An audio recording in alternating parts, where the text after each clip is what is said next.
ഹരേ കൃഷ്ണ കൃഷ്ണ കൃഷ്ണ ഹരേ ഹരേ ഹരേ രാമ രാമ രാമ ഹരേ ഹരേ. ഹരേ കൃഷ്ണ കൃഷ്ണ കൃഷ്ണ ഹരേ ഹരേ ഹരേ രാമ രാമ രാമ ഹരേ ഹരേ.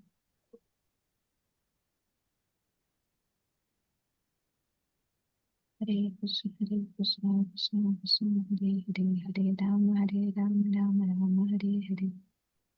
ഹരേ കൃഷ്ണ കൃഷ്ണ ഹരേ ഹരേ ഹരേ രാമ രാമ രാമ ഹരേ ഹരേ. ഹരേ Krishna. Attendance link ഇട്ടിട്ടുണ്ട്. കിട്ടാത്തവരുണ്ടെങ്കിൽ ചോദിച്ചാൽ മതി കേട്ടോ. മാതാജി ഇട്ടിട്ടുണ്ട്. ഹരേ കൃഷ്ണ. മാതാജി കേൾക്കണുണ്ടല്ലോ വോയിസ്? കേൾക്കുന്നുണ്ട്. ആ ഓക്കെ ഓക്കെ മാതാജി. ഹരേ കൃഷ്ണ. ഓം നമോ ഭഗവതേ വാസുദേവായ. ഓം അജ്ഞാനതിമിരാന്ധസ്യ ജ്ഞാനാഞ്ജനശലാകയാ ചക്ഷുരുന്മീലിതം യേന തസ്മൈ ശ്രീഗുരുവേ നമഃ. ശ്രീചൈതന്യമനോഭീഷ്ടം സ്ഥാപിതം യേന ഭൂതലേ സ്വയം രൂപാ കഥാ മഹ്യം ദദാതി സ്വപദാന്തികം. വന്ദേഹം ശ്രീഗുരു ശ്രീയുതപദകമലം ശ്രീഗുരും വൈഷ്ണവാംശ ശ്രീരൂപം സാഗ്രജാതം സഹഗണ രഘുനാഥാനിധം തം സജീവം സാദ്വൈതം സാവധൂതം പരിജനസഹിതം കൃഷ്ണചൈതന്യദേവം ശ്രീരാധാകൃഷ്ണപാദാൻ സഹഗണ ലളിതാ ശ്രീവിശാഖാന്വിതാംശ്ച. हे कृष्णा करुणा सिंधु दीनबंधो जगत्पते गोपेश गोपिका कांदा राधा कांद नमोस्तुते. तप्त कांचन गौरांगी श्री राधे वृंदावनेश्वरी वृषभानुसुते देवी प्रणमामि हरिप्रिये. वाञ्छाकल्पतरुभ्यश्च कृपा सिन्धुभ्य एव च पतितानां पावनेभ्यो वैष्णवेभ्यो नमो नमः. नमो विष्णुपादाय कृष्णप्रेष्ठाय भूतले श्रीमदे भक्तिवेदान्त स्वामिनिधि नामिने. नमस्ते सरस्वते देवे गौरवाणी प्रचारिणे निर्विशेषशून्यवादि पाश्चात्यदेशधारिणे. जय श्री कृष्ण चैतन्य प्रभु नित्यानंद श्री अद्वैत गदाधर श्रीवासादि गौर भक्तवृंद. हरे कृष्ण कृष्ण कृष्ण हरे हरे हरे राम राम राम हरे हरे. हरे कृष्ण कृष्ण कृष्ण हरे हरे हरे राम राम राम हरे हरे. हरे कृष्ण कृष्ण कृष्ण हरे हरे हरे राम राम राम हरे हरे. हरे कृष्णा. ഹരേ കൃഷ്ണ. हरे कृष्णा माताजी. हरे कृष्णा. എല്ലാവർക്കും രണ്ടാമത് പ്രണാം. ഹരേ കൃഷ്ണ.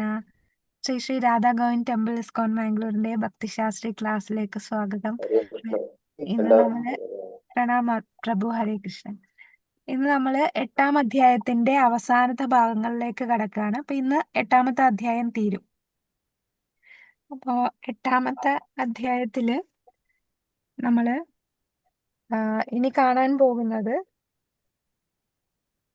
ഈ ഭാഗം എന്ന് പറയുന്നത് നമ്മള് ഇപ്പം ശരീരം വെടിഞ്ഞു കഴിഞ്ഞാൽ ഏത് സമയത്താണ് നമ്മൾ ഈ ശരീരം വെടിയുന്നത്, ആ വെടിയുന്ന സമയത്തിന്റെ കാലം, അതിന്റെ കുറിച്ചാണ് 23 മുതൽ 26 വരെയുള്ള ശ്ലോകത്തില് നമ്മൾ കാണാൻ പോകുന്നത്.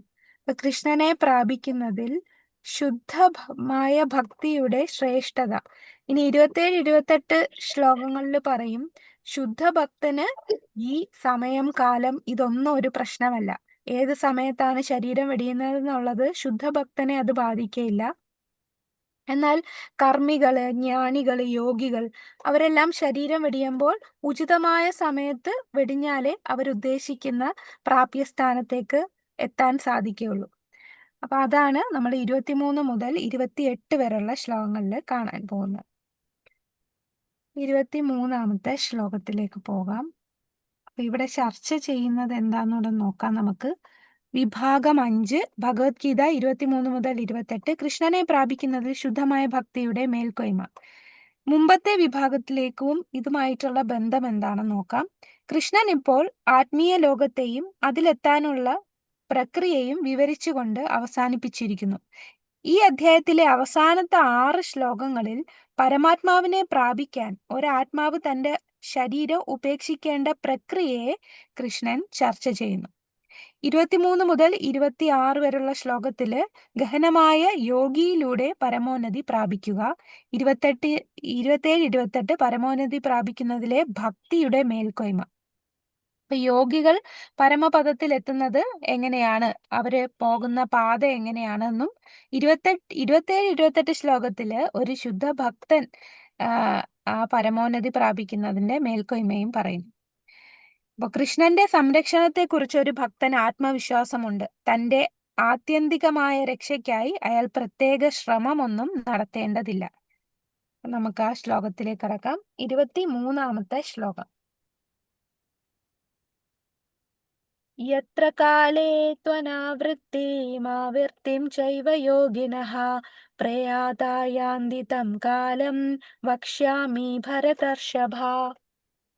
ഹേ ഭരതശ്രേഷ്ഠ, ഏതേതു കാലങ്ങളിൽ ദേഹത്യാഗം ചെയ്യുന്ന യോഗിക്ക് പുനർജന്മം വേണ്ടിവരില്ല എന്നും ഏതേത് കാലങ്ങളിലായാൽ വീണ്ടും ജനിക്കണമെന്നുമുള്ളത് ഇനി നിന്നോട് പറഞ്ഞു തരാം. അപ്പോ ഏത് സമയത്ത് ശരീരം ത്യജിക്കുമ്പോൾ പുനർജന്മം ഇല്ലാതിരിക്കുന്നു എന്നും ഏത് സമയത്ത് ശരീരം ത്യജിച്ചാൽ വീണ്ടും ജനിക്കേണ്ടി വരും എന്നുള്ളത് ഭഗവാൻ ഇനി പറഞ്ഞു തരാമെന്ന് അർജുനനോട് പറയുന്നു. ഈ ലോകത്തിൽ നിന്ന് കടന്നു പോകുമ്പോൾ യോഗി ഈ ലോകത്തിലേക്ക് മടങ്ങുകയോ തിരികെ പോകാതിരിക്കുകയോ ചെയ്യുന്ന വ്യത്യസ്ത സമയങ്ങളെ കൃഷ്ണൻ ഇപ്പോൾ വിശദീകരിക്കും. എന്നിരുന്നാലും ഒരു ഭക്തൻ ഭഗവാനോടുള്ള തന്റെ കീഴടങ്ങളിൽ മാത്രം ശ്രദ്ധ കേന്ദ്രീകരിക്കേണ്ടതുണ്ട്. അവന്റെ മരണത്തിന്റെ കൃത്യമായ സമയത്തെക്കുറിച്ച് വിഷമിക്കേണ്ടതില്ല. അല്ലെ, ഒരു ഭക്തൻ ശരീരം വെടിയുമ്പോ ഏത് സമയത്ത് ഞാൻ മരിക്കണം എന്ന് ചിന്തിക്കേണ്ട ആവശ്യമില്ല. ഒരു ഭക്തൻ പൂർണ്ണമായി ഭഗവാനെ ശരണം പ്രാപിച്ചാൽ മാത്രം മതി. ആ സമയം ഏത് സമയത്തായാലും, ഉചിതമായ സമയമാണെങ്കിലും അല്ലെങ്കിലും അതൊന്നും ഭക്തനെ ബാധിക്കുകയില്ല. അപ്പൊ ഇവിടെ ഇനി നമ്മൾ ഈ ശ്ലോകത്തിൽ ഇനി ഭഗവാൻ പറയാൻ പോകുന്നത് ഒരു യോഗി എങ്ങനെ ഉചിതമായ സമയം സ്വയം തെരഞ്ഞെടുത്ത് ഭഗവാനിലേക്ക് പോകുന്നത്, പരമപദത്തിലേക്ക് പോകുന്നതാണ്. നമ്മൾ ശ്രീമദ് ഭാഗവതത്തിൽ ഒരു ഉദാഹരണം പറയാമോ? സ്വയം സമയം തെരഞ്ഞെടുത്ത് ശരീരം വെടിഞ്ഞ വ്യക്തികൾ. ശ്രീമദ് ഭീഷ്മ പിതാമഹൻ അല്ലെ. ഭീഷ്മ പിതാമഹ നമുക്ക് ഇനി വരുന്ന അടുത്ത ശ്ലോകങ്ങളിൽ ഭീഷ്മ പിതാവിനെ കുറിച്ച് കുറച്ചുകൂടെ വിശദീകരിച്ച് പറയണം. അപ്പൊ ഭീഷ്മ പിതാവൻ ഉത്തരായണം കാത്തുകിടന്നു, പിന്നെ ഭഗവാന്റെ ദർശനം കിട്ടി, സ്വയം ശരീരം ത്യജിച്ചു. വേറെ ഉദാഹരണം, സ്വയം ഖഡ്വാംഗ മഹാരാജ്. ഖഡ്വാംഗ മഹാരാജ് പക്ഷെ ഖഡ്വാംഗ മഹാരാജിന്റെ അടുത്ത് പറഞ്ഞത് സമയം ഇത്ര സമയമേ ഉള്ളൂ, ഈ സമയത്തിനുള്ളിൽ മരിക്കും എന്നാണ്. ഇത് സ്വയം സമയം തീരുമാനിച്ചു പോയത്. പരീക്ഷത്തിനും 7 ദിവസം പറഞ്ഞല്ലോ. അത് നേരത്തെ കണക്കൂട്ടി, അതല്ല, അവര് തന്നെ സമയം തീരുമാനിക്കും.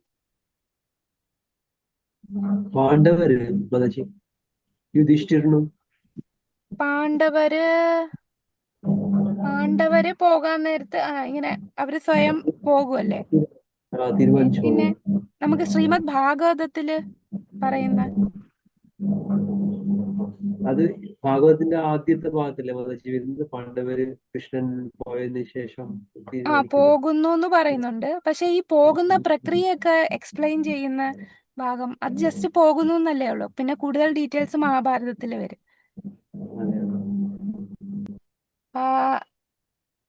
സതീദേവി സ്വയം ശരീരം വെടിഞ്ഞു അല്ലേ.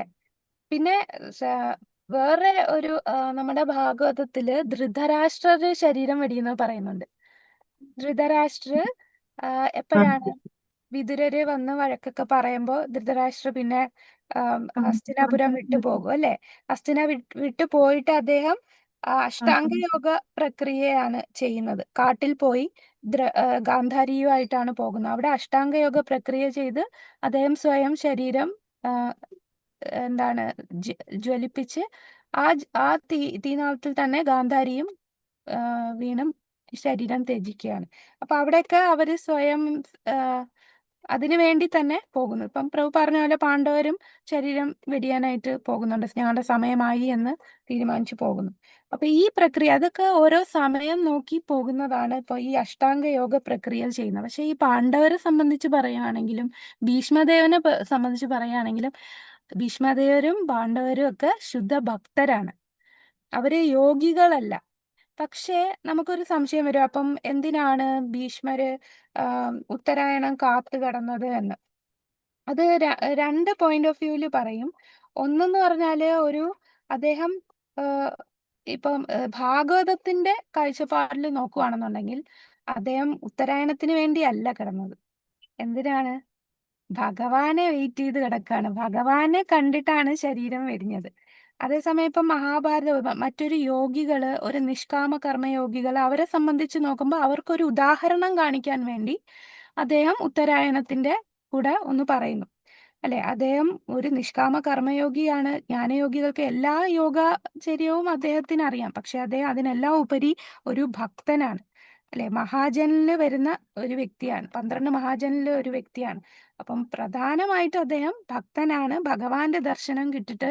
കൂടാതെ ഭഗവാന്റെ ആഗ്രഹമായിരുന്നു ഭീഷ്മദേവനിൽ നിന്ന് യുധിഷ്ഠിരന് ഉപദേശം കേൾക്കണം എന്നുള്ളത്. അപ്പൊ അതെല്ലാം കേട്ട് ഭഗവാനെ കണ്ട് അദ്ദേഹം ശരീരം വെടിഞ്ഞു. എന്നാൽ ഒരു യോഗികളെ സംബന്ധിച്ചും അദ്ദേഹം ഒരു ഉദാഹരണമാവുകയാണ്, അല്ലെ? അദ്ദേഹം ആ സമയവും കാലവും കൂടെ അദ്ദേഹം ശരീരം വെടിഞ്ഞപ്പോൾ അതും കൂടെ ഇൻക്ലൂഡ് ചെയ്തു. ഉത്തരായണ സമയത്താണ് അദ്ദേഹം ശരീരം വെടിഞ്ഞത് എന്നുള്ളത്. അപ്പൊ ഒരു എക്സാമ്പിൾ ആകുകയാണ് കർമ്മികൾക്കും ജ്ഞാനികൾക്കും യോഗികൾക്കും. കൂടാതെ ഒരു ഭക്തനും ഒരു ഉത്തമ ഉദാഹരണമാണ് ഭീഷ്മദേവൻ. അപ്പൊ നമുക്ക് നോക്കാം എങ്ങനെയാണ് യോഗികളുടെ യാത്ര എന്നുള്ളത്. അപ്പൊ ഇതിന്റെ ഭാവാർത്ഥത്തില് ഈ 23-ാമത്തെ ശ്ലോകത്തില് ഭാവാർത്ഥത്തിൽ പറയുന്നത് എന്താണ്? ഭഗവാന് സമ്പൂർണ്ണ സമർപ്പണം ചെയ്ത ശുദ്ധഭക്തന്മാർ തങ്ങളുടെ മരണം എപ്പോൾ എങ്ങനെയായിരിക്കും എന്നതിനെ കുറിച്ച് ആലോചിക്കാറില്ല. അവരതെല്ലാം ഭഗവാനെ ഏൽപ്പിച്ച് സന്തുഷ്ടമായി നിഷ്പ്രയാസം ഭഗവത് സന്നിധിയിലേക്ക് തിരിച്ചു പോകുന്നു. ശുദ്ധഭക്തരല്ലാത്ത കർമ്മജ്ഞാന യോഗാദി സാക്ഷാത്കാരം പദ്ധതികളിലേർപ്പെടുന്നവർക്കാകട്ടെ ജനിമൃതികളുള്ള ഈ ഭൗതിക ലോകത്തിലേക്ക് തിരിച്ചു വരണമോ വേണ്ടയോ എന്ന് തീരുമാനിച്ചുകൊണ്ട് അതിനുതകുന്ന സമയത്ത് ദേഹത്യാഗം ചെയ്യേണ്ടതുണ്ട്. തികവുറ്റ യോഗിക്ക് ഭൗതിക ദേഹം ഉപേക്ഷിക്കാനുള്ള സമയവും പരിതസ്ഥിതിയും സ്വയം തിരഞ്ഞെടുക്കാൻ കഴിയും. അത്രയും പരിപൂർണത നേടിയിട്ടില്ലാത്ത ഒരാൾക്ക് വിജയം യാദൃശികമായി അനുയോജ്യമായ അവസരത്തിൽ മരണം സംഭവിക്കുന്നതിനെ ആശ്രയിച്ചിരിക്കുന്നു. പുനർജന്മമില്ലാത്ത വിധത്തിൽ ദേഹത്യാഗം ചെയ്യുവാൻ അനുയോജ്യമായ സമയത്തെപ്പറ്റി ഭഗവാൻ അടുത്ത ശ്ലോകത്തിൽ പറയുന്നു. ബലദേവ് വിദ്യാഭൂഷൺ എന്ന ആചാര്യന്റെ അഭിപ്രായം അനുസരിച്ച് കാലം എന്ന സംസ്കൃത പദം വിവക്ഷിക്കുന്നത് സമയദേവതയെയാണ്. അപ്പൊ ശുദ്ധഭക്തന്മാർക്ക് ഏത് സമയം എന്നുള്ളതില്ല, അവരെല്ലാം ഭഗവാന് സമർപ്പിച്ചിരിക്കുകയാണ്. ശുദ്ധഭക്തന്മാർ എന്ന് പറഞ്ഞാൽ അവരുടെ പ്രക്രിയ തന്നെ ഗുണങ്ങൾക്ക് അതീതമാണ്, അല്ലെ? ശുദ്ധഭക്തന്മാര് ചെയ്യുന്ന പ്രക്രിയ, ഭക്തന്മാര് ഗുണങ്ങൾക്ക് അതീതമാണ്. കൂടാതെ അവര് എത്തുന്ന പരമപദം എന്ന് പറയുന്നത് ഭഗവാനെ ആശ്രയിച്ചിരിക്കുകയാണ്. അവരതുകൊണ്ട് ഏത് സമയം എങ്ങനെ തൻ ശരീരം വെടിയും എന്നുള്ളത് അവരെ ബാധിക്കുന്നില്ല. കാരണം അതെല്ലാം ഗുണാതീതമാണ്, അതീന്ദ്രിയമാണ്. എന്നാൽ ജ്ഞാനികൾ, യോഗികൾ, കർമ്മികൾ അവരെല്ലാം ഗുണിഭൂത ഭക്തർ എന്നാണ് പറയുന്നത്. അവർക്ക് ഈ പാത വളരെ പ്രധാനപ്പെട്ടതാണ്.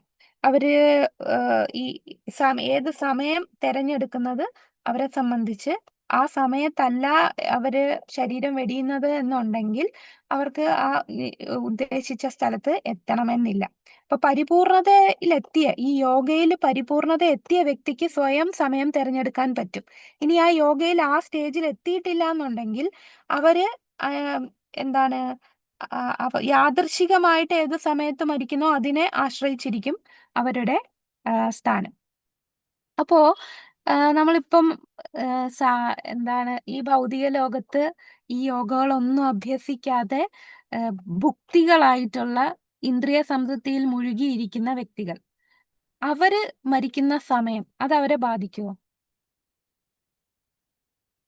ഇപ്പൊ സാധാരണ ജനങ്ങളുണ്ടല്ലോ, ഈ യോഗയൊന്നും അറിയാത്തവര്, ചില നിരീശ്വരവാദികളായിട്ടുള്ളവര്, അവര് ചിലപ്പോ നല്ല സമയത്തായിരിക്കും മരിക്കുന്നത്. അത് കാണുമ്പോൾ ഇങ്ങനെ വേണം ജീവിക്കാൻ, അവരെ മരണം കണ്ടില്ലേ, ഉറക്കത്തിൽ മരിച്ചു. ഇതൊക്കെ ആൾക്കാര് അതൊക്കെ ഭയങ്കര സംഭവമായിട്ട് പറയും. മരിക്കുവാണെങ്കിൽ അങ്ങനെ മരിക്കണം, ഒരു ബുദ്ധിമുട്ടും ഇല്ലാതെ മരിച്ചു, ഉറങ്ങിക്കിടന്ന് ആ ബ്രഹ്മമുഹൂർത്ത സമയത്താണ് മരിച്ചത്.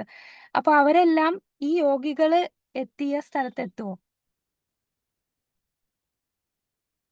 ഈ യോഗികള് കാൽക്കുലേറ്റ് ചെയ്തെടുത്ത നല്ല എന്താണ്, വളരെ ഉചിതമായിട്ടുള്ള സമയമായിരിക്കും അവർ യാദൃശികമായി മരിച്ചത്. അപ്പൊ അവരുടെ സ്ഥാനം എവിടെയായിരിക്കും? ബോധത്തിൽ എന്താണെന്ന് വെച്ചാൽ അതല്ലേ മാതാജി? അവരുടെ ബോധം, അവർ ആ ജീവിതത്തിൽ ചെയ്ത കർമ്മം, ഇതെല്ലാം ഡിപ്പെൻഡ് ചെയ്യും. അല്ലാതെ സമയം എന്ന് പറയുന്നത് അത് ഒരു ചെറിയൊരു ഫാക്ടർ മാത്രമാണ് അല്ലെ. യം വാപി സ്മരൺ ഭാവം, അവരെന്താണോ അവസാനം സ്മരിക്കുന്നത്, ആ സ്മരിക്കുന്നതെന്ന് പറഞ്ഞാൽ അവരുടെ ജീവിതകാലം മൊത്തം അവർ ചെയ്ത കർമ്മം അനുസരിച്ചായിരിക്കും അവർ സ്മരിക്കുന്നത്. അതനുസരിച്ചായിരിക്കും അവർക്ക് ഡെസ്റ്റിനേഷൻ എവിടെ എത്തിച്ചേരും എന്നുള്ളത്.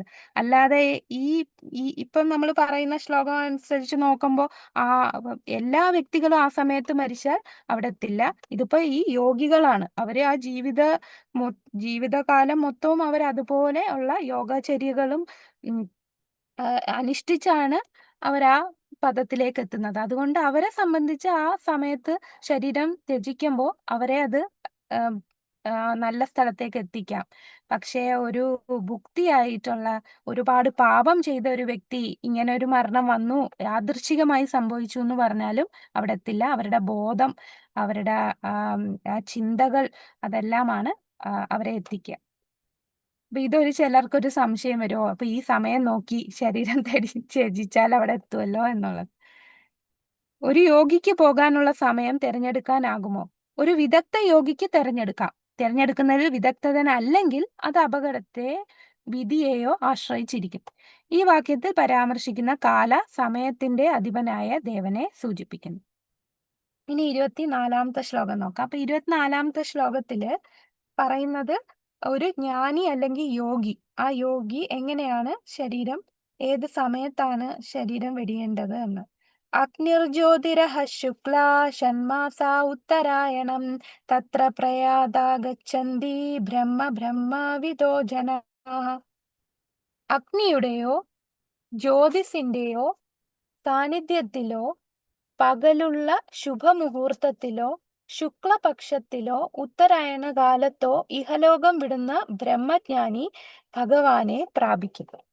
അപ്പൊ ഇവിടെ ഭഗവാനെ പ്രാപിക്കും എന്ന് പറഞ്ഞാൽ അവര് ഗോലോക വൃന്ദാവനം എത്തില്ല. ഗോലോക വൃന്ദാവനം എന്ന് പറയുന്ന ശുദ്ധ ഭക്തന്മാർക്ക് മാത്രം എത്താൻ പറ്റുന്ന സ്ഥലമാണ് ഗോലോക വൃന്ദാവനം.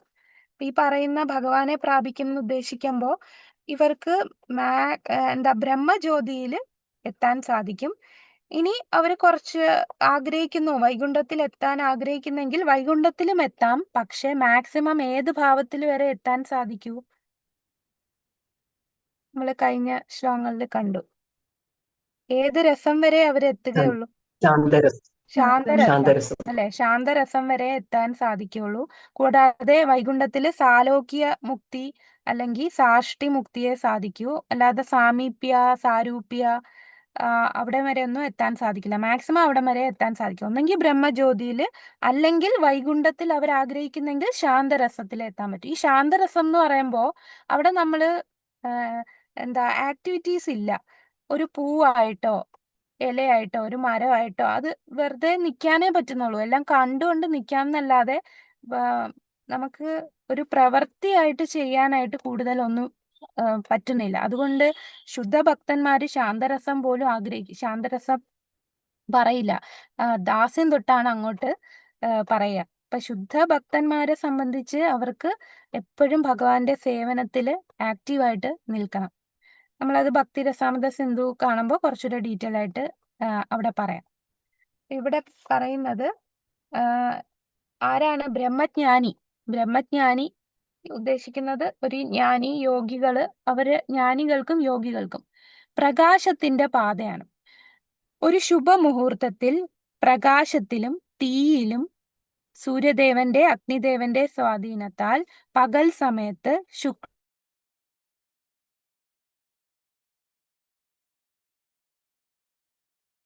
ഈ സമയത്തായിരിക്കണം അവര് ശരീരം വെടിയേണ്ടത്. അങ്ങനെ ശരീരം വെടിയുമ്പോൾ അവരുടെ ലക്ഷ്യം എന്താണ്? ബ്രഹ്മജ്യോതി. അവിടെ എത്തിക്കഴിഞ്ഞാൽ പിന്നെ അവർക്ക് പുനർജന്മം ഇല്ല എന്ന് പറയുന്നു അല്ലെ. അവർ പിന്നെ വീണ്ടും ജനന മരണ ചക്രത്തിലേക്ക് വരുന്നില്ല. മാക്സിമം വൈകുണ്ഠത്തില് ശാന്തരസത്തില് അല്ലെങ്കിൽ ബ്രഹ്മജ്യോതിയില് എത്താൻ സാധിക്കും. അപ്പൊ ഇവിടെ ഇവരുടെ പാതയെ കുറിച്ച് ചാന്തോക്യ ഉപനിഷത്തിൽ പറയുന്നതാണ്. ആദ്യം ഇവര് എത്തുന്നത് എന്താ പ്രകാശത്തിലൂടെയാണ്. അതാണ് ശുഭമുഹൂർത്തത്തിൽ പ്രകാശത്തിലൂടെ പിന്നീട് അവര് എത്തുന്നത് എന്താണ് തീയില്, തീയില്, പിന്നെ പകൽ സമയത്ത് ശുക്ലപക്ഷത്ത് ഉത്തരായണം സമയത്ത്. അങ്ങനെ ഉത്തരായണം കഴിഞ്ഞാൽ അവര് നേരെ പോകുന്നത് ഇടിമിന്നലിന് ഒരു അധിഷ്ഠിത ദേവൻ കാണും. ആ ദേവന്റെ അടുത്തെത്തും. പിന്നെ അവിടെ നിന്ന് ജലത്തിന്റെ അധിഷ്ഠിത ദേവൻ കാണും. അവിടെ നിന്നും ഇന്ദ്രന്റെ അടുത്തെത്തും. ഇന്ദ്രന്റെ അടുത്തുനിന്ന് ബ്രഹ്മാവിന്റെ അടുത്തെത്തും. ബ്രഹ്മാവിന്റെ അടുത്തെത്തി ബ്രഹ്മാവിന്റെ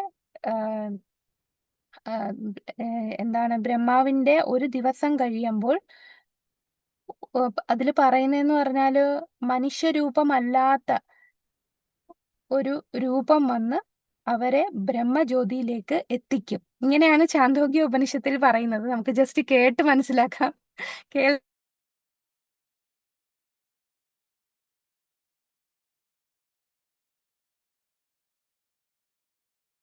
കട്ടായി പോകുന്നുണ്ട് അല്ലെ, കേൾക്കുന്നില്ലല്ലോ ഫുള്ള്.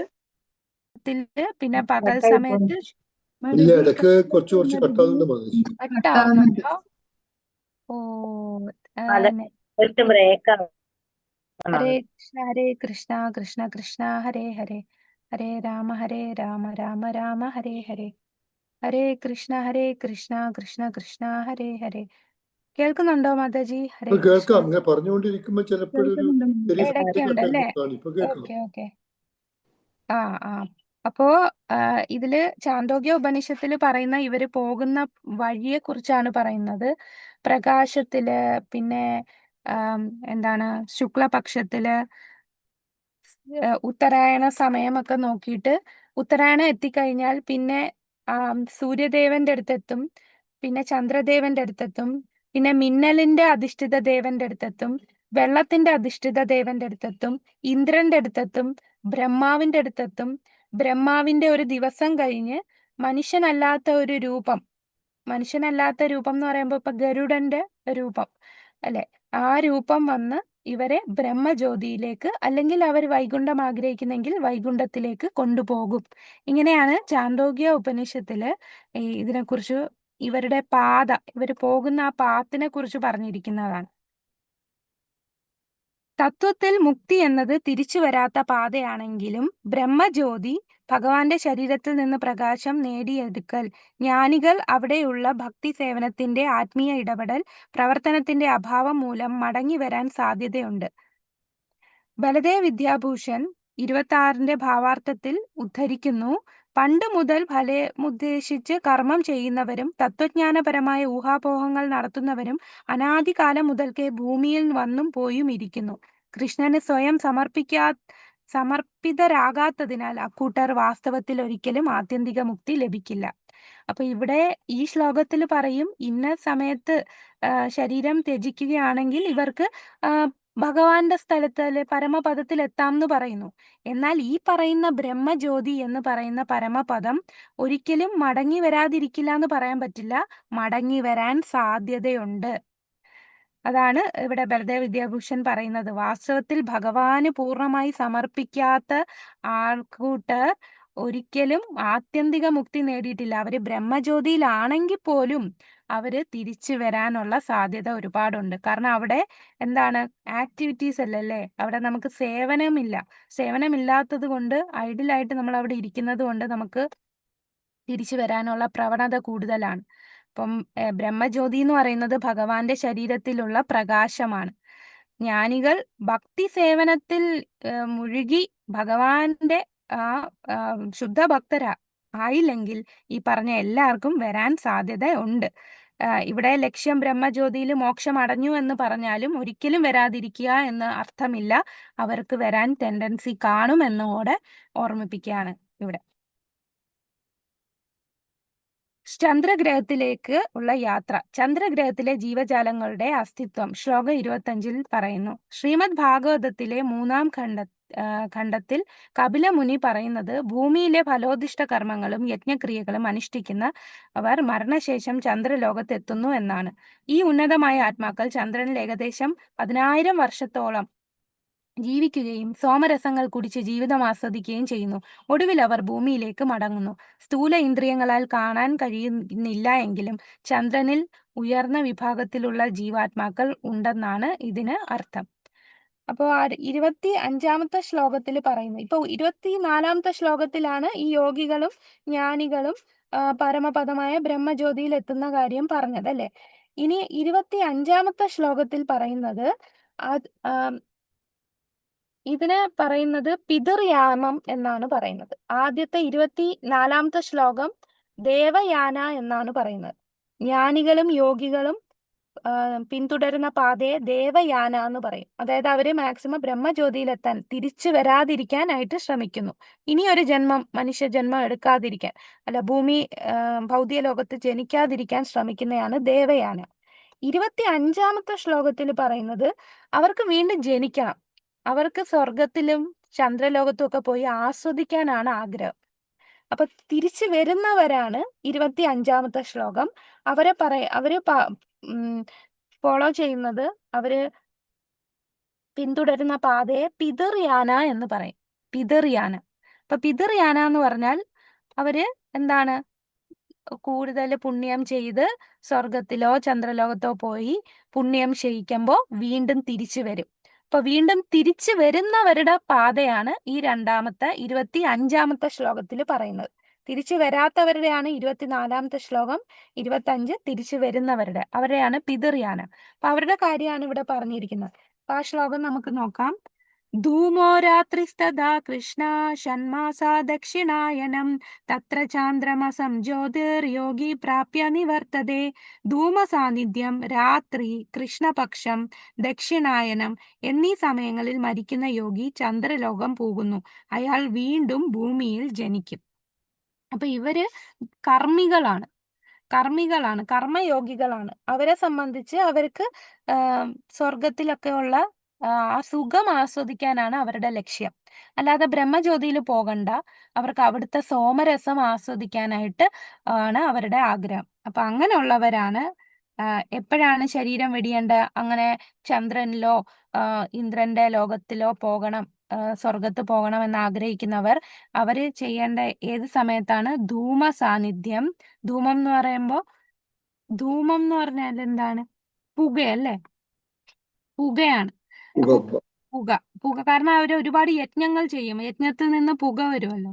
അപ്പോൾ ധൂമ സാന്നിധ്യം, പിന്നെ രാത്രി ആയിരിക്കണം, പിന്നെ കൃഷ്ണപക്ഷം, ദക്ഷിണായനം, മറ്റടുത്ത് ഉത്തരായനമായിരുന്നു, ഇവിടെ ദക്ഷിണായനം എന്നീ സമയങ്ങളിൽ മരിക്കുന്ന യോഗി ചന്ദ്രലോകം പോകുന്നു.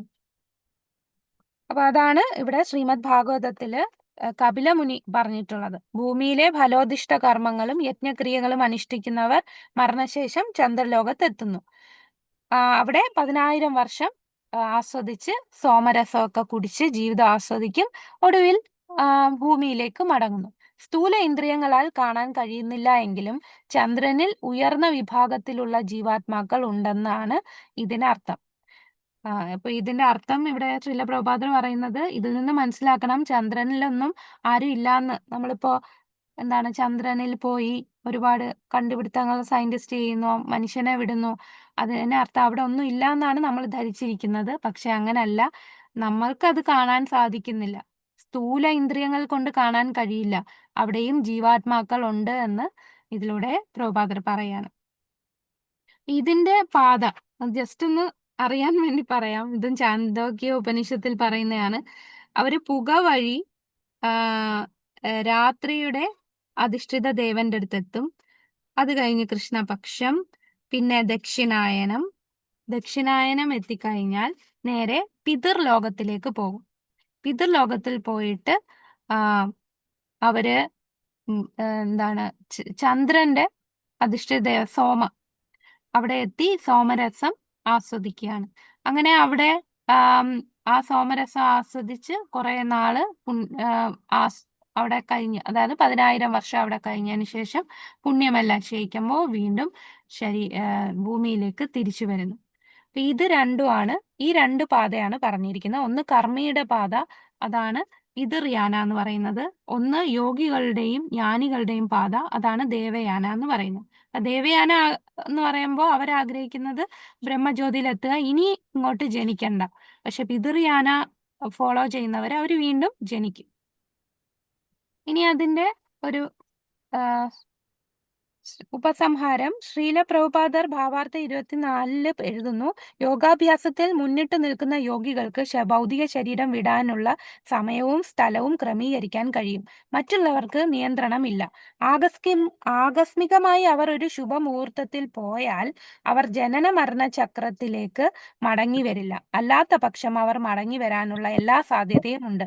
എന്നിരുന്നാലും കൃഷ്ണാവബോധമുള്ള ശുദ്ധ ഭക്തന് ഒരു മംഗളകരമായ അല്ലെങ്കിൽ അശുഭകരമായ നിമിഷത്തിൽ ആകസ്മികമായോ ക്രമീകരിച്ചോ ശരീരം ഉപേക്ഷിച്ചാലും മടങ്ങി വരുമെന്ന് ഭയക്കണ്ട. ശുദ്ധഭക്തന്റെ കാര്യമാണ് പറയുന്നത്. നമ്മളൊക്കെ എങ്ങനെയാണ്? ഈ ഒരു നമ്മളിപ്പോ സാധന ചെയ്യാണ്, സാധന ചെയ്യുന്നതിന്റെ ഇടയിൽ നമ്മൾ ശരീരം വെടിഞ്ഞു, അപ്പൊ നമ്മൾ എവിടെ എത്തും? ഏതോ ഒരു സമയത്ത് അശുഭോ അശുഭോ ഏതോ ഒരു സമയത്ത് നമ്മുടെ ശരീരം ഇവിടെ തന്നെ എനിക്കൊന്നില്ലേ നമ്മള് കഴിഞ്ഞ അധ്യായങ്ങളിൽ പറഞ്ഞിരിക്കും. അതെ അതെ, നമ്മള് വീണ്ടും ഈ ഭക്തി കംപ്ലീറ്റ് ചെയ്യാനായിട്ട് ഇത്രയും നാള് നമ്മൾ എത്ര ചെയ്തോ അതിന്റെ ബാക്കി ചെയ്യാനായിട്ട് സഹായിക്കുന്ന ഒരു ജന്മമായിരിക്കും നമുക്ക് കിട്ടുക. അതെ അതെ, അപ്പൊ അങ്ങനെ ആയിരിക്കും കിട്ടുക. അപ്പൊ ഈ ശുദ്ധ ഭക്തന്മാരാണ് പിന്നെ ഒരിക്കലും മടങ്ങി വരില്ല എന്ന് പറയുന്നത്. അപ്പോ ശുദ്ധഭക്തന്മാർക്ക് ഏത് സമയം ശുഭം അശുഭം അതൊന്നും കുഴപ്പമില്ല, എങ്ങനെ മരിക്കുന്നു എന്നുള്ളതൊന്നും ബാധിക്കുകയില്ല. 26ാമത്തെ ശ്ലോകത്തില് ഭഗവാൻ ഈ രണ്ട് പാതയും ഒന്ന് സംഗ്രഹിച്ചു പറയാണ്. ശുക്ലകൃഷ്ണേ ഗതി ഹേത്യേ ജഗതാ ശാശ്വതേ മതേ ഏകയാത്യനാവൃത്തി മന്യയാ വർത്തതേ പുനഃ. ഭൂമിയിൽ നിന്ന് പോകാൻ രണ്ട് മാർഗങ്ങളാണുള്ളതെന്ന് വേദങ്ങൾ ഘോഷിക്കുന്നു. ഒന്ന് പ്രകാശത്തിലും മറ്റൊന്ന് അന്ധകാരത്തിലും. വെളിച്ചത്തിലൂടെ പോയവർ തിരിച്ചു വരാറില്ല, ഇരുട്ടിലൂടെ പോയവർ മടങ്ങി വന്നേ കഴിയൂ. മരണം, പുനർജന്മം ഇവയെപ്പറ്റി ഇതേ വിവരണമാണ് പണ്ഡിതൻ ബലദേവ് വിദ്യാഭൂഷൺ ചാന്തോഗ്യോപനിഷത്തിൽ നിന്നെടുത്ത് കാട്ടുന്നത്. ഫലമുദ്ദേശിച്ച് കർമ്മം ചെയ്യുന്നവരും തത്വജ്ഞാനപരമായ ഊഹാപോഹങ്ങൾ നടത്തുന്നവരും അനാദികാലം മുതൽക്കേ ഭൂമിയിൽ വന്നും പോയും ഇരിക്കുന്നു. കൃഷ്ണനു സ്വയം സമർപ്പിതരാകാത്തതിനാൽ അക്കൂട്ടർ വാസ്തവത്തിൽ ഒരിക്കലും ആത്യന്തിക മുക്തി ലഭിക്കാറില്ല.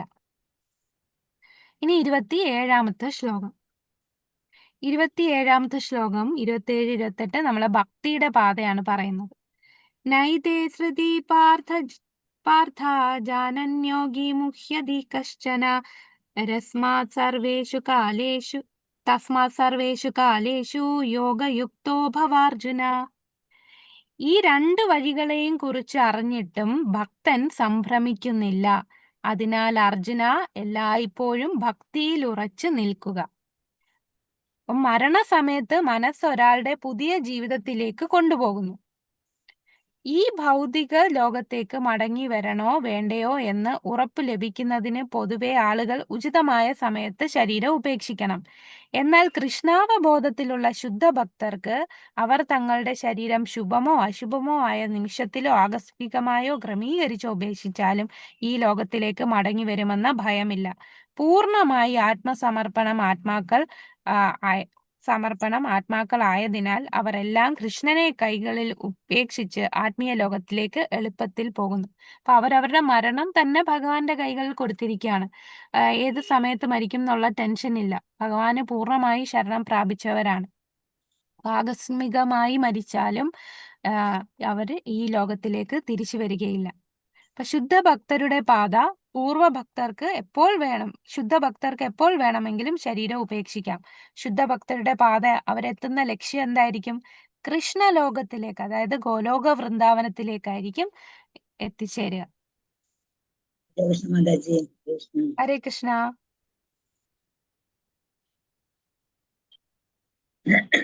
ഭാവാർത്ഥം ഒന്ന് വായിക്കാമോ? 461 പേജില്. കൃഷ്ണ. ആ, വായിച്ചു.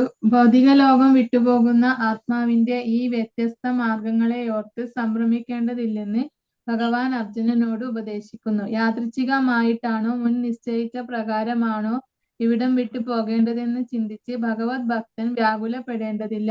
അയാൾ കൃഷ്ണാവബോധത്തിൽ ഉറച്ചു നിൽക്കുകയും ഹരേ കൃഷ്ണ നാമോച്ചാരണം തുടരുകയും ചെയ്താൽ മതി. ഈ രണ്ടു വഴികളെക്കുറിച്ചും ഏറെ ഉത്കണ്ഠ കൊള്ളുന്നത് ക്ലേശകരമാണ്. ഭഗവത് സേവനത്തിൽ ഏർപ്പെട്ടുകൊണ്ടിരിക്കുകയാണ് കൃഷ്ണാവബോധത്തിൽ മുഴുകാൻ ഏറ്റവും ഉത്തമമായ ഉപായം. ആധ്യാത്മിക ലോകത്തിലേക്കുള്ള മാർഗത്തെ ഇത് നിശ്ചിതവും ഋജുവുമാക്കുന്നു. യോഗയുക്ത എന്ന വാക്കിനിവിടെ അത്യന്തം പ്രസക്തിയുണ്ട്. യോഗനിഷ്ഠനായവൻ തന്റെ സർവപ്രവർത്തനങ്ങളിലും കൃഷ്ണാവബോധ ഭരിതനായിരിക്കും. അനാസക്തസ്യ വിഷയാൻ യഥാർത്ഥ മുപയുജ്യത എന്ന് രൂപ ഗോസ്വാമി ഉപദേശിക്കുന്നു. ഭക്തൻ ഭൗതിക വിഷയങ്ങളിൽ അനാസക്തനായി കൃഷ്ണാവബോധത്തോടെ സർവകർമ്മങ്ങളും ചെയ്യണം.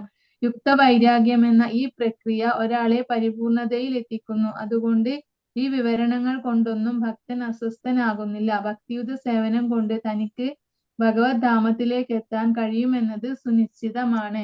ഹരേ കൃഷ്ണ. ഹരേ കൃഷ്ണ. ഇപ്പൊ ഭക്തിയുത സേവനമാണ്, മറ്റു പാതകളൊന്നും നോക്കണ്ട എന്ന് ഈ ഒരു ശ്ലോകത്തിലൂടെ പറഞ്ഞു തരികയാണ്. കൃഷ്ണാബോധത്തിൽ ലയിക്കുന്നതിനുള്ള ഏറ്റവും നല്ല മാർഗം എപ്പോഴും ഭഗവാനെ സേവനത്തിൽ മുഴുകുക. ഇത് ആത്മീയ രാജ്യത്തിലേക്കുള്ള ഒരാളുടെ പാത സുരക്ഷിതമാക്കും. ഇപ്പൊ യോഗയുക്ത അല്ലേ, അതെന്താണ്? യോഗത്തിൽ ഉറച്ചു നിൽക്കുന്ന ഒരാൾ തന്റെ എല്ലാ പ്രവർത്തനങ്ങളും ഭഗവാന് വേണ്ടി വ്യാപരിച്ചിരിക്കുക. കൃഷ്ണാബോധത്തിൽ നിരന്തരം വ്യാപൃതരാകുക.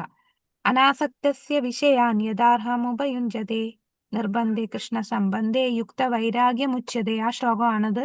അപ്പൊ ഒരുവൻ ഭൗതിക കാര്യങ്ങൾ അനാസക്തനായി കൃഷ്ണാബോധത്തിൽ എല്ലാം ചെയ്യുകയും വേണം. യുക്ത വൈരാഗ്യം എന്ന് വിളിക്കപ്പെടുന്ന ഈ സമ്പ്രദായത്തിലൂടെ പരിപൂർണതയിലെത്താം. അപ്പൊ എപ്പോഴും നമ്മൾ ഭഗവാന്റെ സേവനത്തിലിരിക്കുക. എന്ത് കാര്യം ചെയ്യുമ്പോഴും അത് ഭഗവാനുമായിട്ട് വ്യാപൃതമാക്കി ബന്ധിപ്പിച്ച് നമ്മൾ അത് ചെയ്യുക. ഒന്നിനോടും ആസക്തി ഇല്ലാതെ, അനാസക്തസ്യ വിഷയാൻ, വിഷയസുഖങ്ങളിൽ ആസക്തി ഇല്ലാതെ ഭഗവാന്റെ സേവനത്തിൽ മുഴുകിയിരുന്നാൽ മതി. ആ പരിപൂർണതയിലേക്ക് എത്താൻ സാധിക്കും. ഇനി നമ്മള് ലാസ്റ്റ് ശ്ലോകം, ഈ അധ്യായത്തിലെ അവസാനത്തെ ശ്ലോകമാണ് 28ാമത്തെ ശ്ലോകം. വേദേഷു യജ്ഞേഷു തപസ്സു ചൈവ ദാനേഷു യത് പുണ്യഫലം പ്രതിഷ്ഠം അത്യേതി തത്സർവമിദം വിദിത്വാ യോഗി പരം സ്ഥാനമുപൈതി ചാദ്യം. ഭക്തിമാർഗം സ്വീകരിച്ചതുകൊണ്ട് വേദപഠനം, യജ്ഞാചരണം, ദാനം, കാമ്യകർമ്മങ്ങൾ എന്നിവയാൽ നേടാവുന്ന പുണ്യങ്ങളൊന്നും മനുഷ്യന് നഷ്ടപ്പെടുന്നില്ല. ഭഗവത് സേവനം കൊണ്ട് തന്നെ മേൽപ്പറഞ്ഞ പുണ്യഫലങ്ങളെല്ലാം ഭക്തന് ലഭിക്കുന്നു. കൂടാതെ അവസാനം അയാൾ സനാതനമായ പരമധാമത്തിൽ എത്തുകയും ചെയ്യുന്നു. ഇപ്പൊ ഭക്തിയോഗയുടെ പരമോന്നത സ്ഥാനം. ഇവ വേദം പഠിച്ചതും യജ്ഞം ചെയ്യുന്നതും കാമ്യകർമ്മങ്ങളും എല്ലാം ചെയ്യുന്ന പുണ്യങ്ങൾ ഒന്നും മനുഷ്യന് ഭക്തി ചെയ്തു എന്നും പറഞ്ഞ് നഷ്ടപ്പെടുന്നില്ല. എല്ലാ പുണ്യഫലങ്ങളും ഭക്തന് ലഭിക്കും. കൂടാതെ പരമപദത്തിലും എത്താൻ സാധിക്കും. ഇവിടെ 7ഉം 8ഉം അധ്യായത്തിലെ 7ാമത്തെ അധ്യായം 8ാമത്തെ അധ്യായം ഇതിന്റെ ഒരു രത്ന ചുരുക്കമാണ് ഈ ഒരു ശ്ലോകത്തിലൂടെ പറഞ്ഞു തരുന്നത്. അപ്പൊ ഇത് എങ്ങനെയാണ് നമ്മൾ ഇത് അഭ്യസിക്കേണ്ടത്? ഒരു ആധ്യാത്മിക ഗുരുവിന്റെ ശിക്ഷണത്തിൽ കീഴിൽ വേദപഠനം നടത്തുന്നവൻ കഠിന വ്രതം അനുഷ്ഠിക്കുകയും തപോനിഷ്ഠമായിരിക്കുകയും വേണം. ബ്രഹ്മചാരികൾ ഗുരുഗ്രഹത്തിൽ ആശ്രിതരെ പോലെ കഴിയണം. വീട് തോറും നടന്ന് ഇരന്നു കിട്ടിയ ഭിക്ഷ ഗുരുവിനെ എത്തിക്കണം. അദ്ദേഹം കൽപ്പിച്ചാൽ മാത്രം ഭക്ഷണം കഴിക്കാം. വിളിക്കാത്ത പക്ഷം അന്ന് ശിഷ്യൻ ഉപവസിക്കുക തന്നെ വേണം. ബ്രഹ്മചര്യ ദീക്ഷയിൽ അനുസരിക്കേണ്ട ചില വൈദിക വിധികളാണ് ഇവിടെ പറയാം. അപ്പൊ ഒരു ബ്രഹ്മചാരിയുടെ ജീവിതം, ഇവിടെ 4 ആശ്രമത്തിലും ആരാടി ക്ലാസ് എടുക്കണേ ഇപ്പൊ ക്ലാസ് എടുക്കുന്ന ആരാ? ഹരേ കൃഷ്ണ. ഏ ഹരേ കൃഷ്ണ.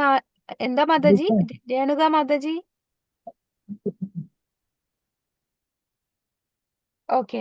അപ്പൊ ബ്രഹ്മചാരിയുടെ ജീവിതത്തെ കുറിച്ചാണ് പറയുന്നത്. ബ്രഹ്മചാരിയുടെ ജീവിതം എങ്ങനെയാണ്? ആത്മീയ ഗുരുവിന്റെ കീഴിലായിരിക്കണം പഠിക്കുക, ഒരുപാട് തപശ്ചര്യകൾ ചെയ്യണം, പിന്നെ ഭിക്ഷ യാചിക്കണം, ഗുരുവിന്റെ നിർദ്ദേശപ്രകാരം ഭക്ഷണം കഴിക്കാവൂ. ഗുരു കഴിക്കണ്ടെന്ന് പറഞ്ഞാൽ അന്ന് കഴിക്കില്ല. അപ്പൊ ഈ വേദപഠനവും ഇതൊക്കെ ചെയ്യുന്ന എന്തിനാണ്? അവരുടെ സ്വഭാവം മെച്ചപ്പെടുത്താൻ വേണ്ടിയാണ് ഇത്രയും സ്ട്രിക്റ്റ് ആയിട്ട് ബ്രഹ്മചര്യവും സേവനവും ത്യാഗവും തപശ്ചര്യയും ഒക്കെ ബ്രഹ്മചാരി ആയിട്ടുള്ള വ്യക്തി ചെയ്യുന്നത്. അത് ഊഹാപോഹത്തിനോ വിനോദത്തിനോ ഒന്നുമല്ല, ഒരു തികഞ്ഞ സ്വഭാവം കെട്ടിപ്പടുത്താനാണ് ഈ ചര്യകൾ ചെയ്യുന്നത്. ഇനി ബ്രഹ്മചര്യം കഴിഞ്ഞാൽ അടുത്തത് ഗൃഹസ്ഥർ. ഗൃഹസ്ഥർ എന്താണ് ചെയ്യേണ്ടത്? ഗൃഹസ്ഥരുടെ ജീവിതം എന്ന് പറഞ്ഞാൽ അവര് ത്യാഗങ്ങളും ദാനധർമ്മങ്ങൾ ചെയ്യണം. ദാനധർമ്മം എന്ന് പറഞ്ഞാൽ എങ്ങനെയാണ് ദാനധർമ്മം ചെയ്യേണ്ടത്? സമയം, കാലം, വ്യക്തികളെല്ലാം അനുസരിച്ച് സത്വഗുണത്തിലായിരിക്കണം ദാനധർമ്മങ്ങൾ ചെയ്യേണ്ടത്. ഇനി ഗൃഹസ്ഥര് കഴിഞ്ഞാൽ അടുത്ത ഏതാണ്? ബ്രഹ്മചര്യം, ഗൃഹസ്ഥം, അടുത്തത് വാനപ്രസ്ഥം. വാനപ്രസ്ഥം. അപ്പൊ വാനപ്രസ്ഥത്തിൽ എങ്ങനെയാണ്? കഠിനമായ തപസ്സുകൾ. മുൻകാലങ്ങളിൽ വനത്തിൽ താമസിക്കുമായിരുന്നു. മരത്തിന്റെ പുറംതൊലി കൊണ്ട് വസ്ത്രം ധരിക്കും, ക്ഷൗരം ചെയ്യാതിരിക്കുക മുതലായവയാണ് വാനപ്രസ്ഥത്തിലുള്ള വാനപ്രസ്ഥം സ്വീകരിച്ചവർ ചെയ്യുന്നത്. കർക്കശ വ്രതം അനുഷ്ഠിക്കണം. അടുത്തത് സന്യാസം. അപ്പൊ സന്യാസം എന്ന് പറയുമ്പോ സന്യാസം ദീക്ഷിച്ച് ജീവിതത്തിന്റെ സമുന്നതയിലെത്തിയാണ്. അവർ ചില ദിവ്യ ലോകങ്ങളിലേക്ക് ഉയരുകയും കൂടുതൽ പുരോഗമിക്കുമ്പോൾ വിമുക്തരായി ആധ്യാത്മിക അന്തരീക്ഷത്തിൽ അവ്യക്തി ബ്രഹ്മജ്യോതിസിലോ വൈകുണ്ഠ ലോകങ്ങളിലോ കൃഷ്ണലോകങ്ങളിലോ എത്തിച്ചേരുന്നു. വൈദിക ഗ്രന്ഥങ്ങൾ പറയുന്ന വഴിയാണിത്. അപ്പൊ ജീവിതത്തിന്റെ പരിപൂർണതയിലേക്കുള്ള വഴിയാണ് സന്യാസം. ചിലർ സ്വർഗത്തിലെത്തുന്നു, ചിലര് ബ്രഹ്മജ്യോതിയിലെത്തുന്നു, ചിലര് വൈകുണ്ഠത്തിലെത്തുന്നു, അല്ലെങ്കിൽ ഭഗവാന്റെ ഗോലോക വൃന്ദാവനത്തിലെത്തുന്നു.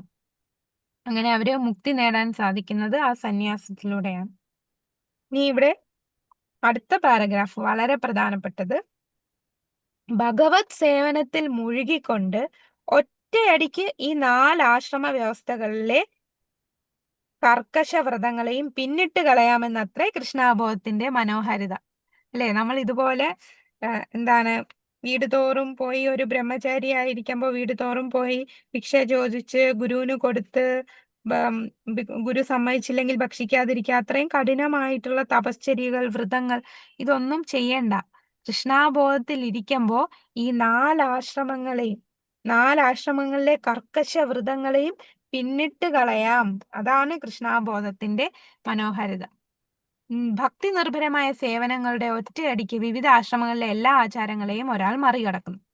ഇനി ഇതം വിദിത്വ എന്ന വാക്യത്തിന്റെ പ്രാധാന്യം. ഭഗവത്ഗീത 28-ാമത്തെ ഈ ശ്ലോകത്തിലെ ഭാവാർത്ഥത്തിൽ ഈ അധ്യായത്തിലും ഭഗവത്ഗീതയുടെ 7-ാം അധ്യായത്തിലും ശ്രീകൃഷ്ണൻ നൽകുന്ന നിർദ്ദേശങ്ങൾ ഒരാൾ മനസ്സിലാക്കണമെന്ന് ഇതം വിദിത്വ. ഇത് അല്ലെ, ഏതാണ് ഇതെന്ന് പറഞ്ഞാൽ 8ഉം 7ഉം അധ്യായത്തിൽ ഭഗവാൻ തന്ന നിർദ്ദേശങ്ങൾ, അത് മനസ്സിലാക്കണം എന്നാണ് ഈ വാക്ക് സൂചിപ്പിക്കുന്നത്. ഈ അധ്യായങ്ങൾ മനസ്സിലാക്കാൻ ശ്രമിക്കേണ്ടത് എങ്ങനെ? നമ്മൾ ഇത് മനസ്സിലാക്കേണ്ടത് ആരിലൂടെ? നമ്മൾ ഇത് മനസ്സിലാക്കണം. നമ്മൾ ഈ ശ്ലോകങ്ങൾ കേട്ട് ഊഹാപോഹത്തിലൂടെ നമ്മളെ സംസ്കൃത പണ്ഡിതന്മാരിൽ നിന്നോ ഒന്നും അല്ല കേൾക്കേണ്ടത്. ആരിൽ നിന്ന് കേൾക്കണം? ശരിയായിട്ടുള്ള ഭക്തരിൽ നിന്ന്, അല്ലെ, ഗുരുവിൽ നിന്ന്, ഗുരുശിഷ്യ പരമ്പരയിലൂടെ കേൾക്കണം. ഈ അധ്യായങ്ങൾ മനസ്സിലാക്കാൻ ശ്രമിക്കേണ്ടത് പാണ്ഡിത്യം കൊണ്ടോ മാനസിക ഊഹാപോഹങ്ങൾ കൊണ്ടോ അല്ല, ഭക്തരുമായി സഹകരിച്ച് കേട്ടുകൊണ്ടാണ്. 7 മുതൽ 12 വരെയുള്ള അധ്യായങ്ങൾ ഭഗവത്ഗീതയുടെ അന്തസത്തയാണ്. ആദ്യത്തെ 6, അവസാനത്തെ 6 അധ്യായങ്ങൾ മധ്യഭാഗത്തെ 6 അധ്യായങ്ങൾക്ക് ആവരണം പോലെയാണ്. അവ ഭഗവാൻ പ്രത്യേകം സംരക്ഷിക്കുന്നു. അല്ലെ, ഇത് നടുക്കത്തെ അധ്യായങ്ങളാണ് നമ്മളിപ്പോ കാണുന്നത്. അല്ലെ, അത് ഭഗവാൻ ഇങ്ങനെ സംരക്ഷിച്ചു വെച്ചിരിക്കുകയാണ്. കാരണം അതാണ് ഇതിന്റെ അന്തസത്ത എന്ന് പറയുന്നത്. ഈ നടുക്കുള്ള 6 അധ്യായമാണ്. ഭക്തരുടെ കൂട്ടായ്മയിൽ ഭഗവത്ഗീത, പ്രത്യേകിച്ച് ഈ മധ്യഭാഗത്തെ 6 അധ്യായങ്ങൾ മനസ്സിലാക്കാൻ ഒരാൾക്ക് ഭാഗ്യമുണ്ടായാൽ അവന്റെ ജീവിതം എല്ലാ തപസ്സുകൾ, ത്യാഗങ്ങൾ, ദാനധർമ്മങ്ങൾ, ഊഹങ്ങൾ മുതലായവയ്ക്ക് അതീതമായി മഹത്വമേറിയതാകുന്നു. കാരണം ഒരാൾക്ക് എല്ലാ ഫലങ്ങളും കേവലം കൃഷ്ണാബോധം ഈ പ്രവർത്തനങ്ങളിൽ നേടാനാകും.